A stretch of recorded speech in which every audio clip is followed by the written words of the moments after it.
നമസ്കാരം. കുലദേവതയെ, കുടുംബദേവതയെ അറിയില്ലെങ്കിൽ എന്താണ് ചെയ്യേണ്ടത്? കുടുംബത്തിൽ പലതരത്തിലുള്ള ശൈഥില്യങ്ങളും ഭിന്നിപ്പുകളും പല പ്രശ്നങ്ങളും ദുരിതങ്ങളും ഒഴിയാതെയൊക്കെ നിൽക്കുകയാണെങ്കിൽ വിചാരിക്കാം.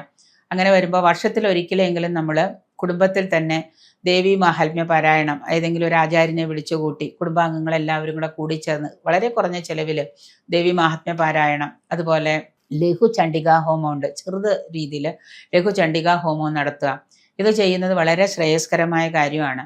അപ്പം നമ്മുടെ കുലദേവതയെ നമ്മുടെ വളർന്നു വരുന്ന തലമുറയ്ക്ക് അതിനെക്കുറിച്ചൊന്നും അറിയില്ല. കുലദേവതയായ ആരാണ്, എവിടെയാണ് എന്നൊന്നും നമ്മുടെ അച്ഛൻ പിതാമഹന്മാർ പറഞ്ഞു തന്നിട്ടില്ല, അറിയില്ല. അതുകൊണ്ട് എന്നും നമ്മുടെ കുടുംബത്തിൽ നമുക്ക് എന്താണ് ദോഷപ്രദമായിട്ടുള്ള കാര്യങ്ങൾ സംഭവിക്കുകയാണ്. സന്താനങ്ങളുടെ ജോലിയില്ല, സന്താനങ്ങൾക്ക് വിവാഹം നടക്കുന്നില്ല, കുട്ടികൾ ഉണ്ടാകുമ്പോൾ അവിടെ പ്രശ്നങ്ങൾ. അങ്ങനെ വരുമ്പോൾ പല കീഴ്വഴക്കങ്ങളും ചിട്ടകളും ഒന്നും നമുക്ക് പറഞ്ഞു തന്നിട്ടില്ല പിതാമഹന്മാർ. പുതിയ തലമുറയിലേക്ക് പകർന്നു ലഭിക്കാതിരിക്കുന്നതിൻ്റെ കാരണങ്ങൾ കൊണ്ട് തന്നെ പലതരത്തിലുള്ള ശിഥിലീകരണങ്ങളൊക്കെ നമ്മുടെ ജീവിതത്തിൽ നടക്കുന്നുണ്ട്. ഇന്ന് നിരന്തരമായിട്ട് ഡിവോഴ്സുകളും പ്രശ്നങ്ങളും നടക്കുന്നുണ്ട്. കല്യാണം കഴിഞ്ഞൊരു കുട്ടിയായ കുട്ടികളെ വലിച്ചെറിഞ്ഞ് ഡിവോഴ്സിലേക്ക് പോകുന്നു, കുടുംബ ബന്ധങ്ങളെ നിലനിൽക്കുന്നില്ല. ഇങ്ങനെയൊക്കെ വരുമ്പോഴായിരിക്കും പലരും എന്താണ് തങ്ങളുടെ പരദേവത എന്താണ്, എന്തുകൊണ്ടാണ് നിരന്തരമായിട്ട് കുടുംബത്തിൽ ഇങ്ങനെ പ്രശ്നങ്ങൾ ഉണ്ടാവുന്നത്.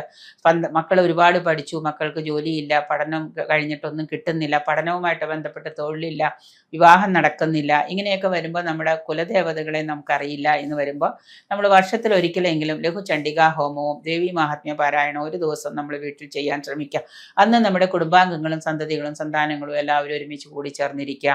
അതിന് പലർക്കും മൂലകുടുംബ ദേവതയെ ആരാധിക്കേണ്ടതിൻ്റെ പ്രാധാന്യം അറിയില്ല, പ്രാധാന്യത്തെക്കുറിച്ച് പറഞ്ഞു കൊടുത്തിട്ടുമില്ല.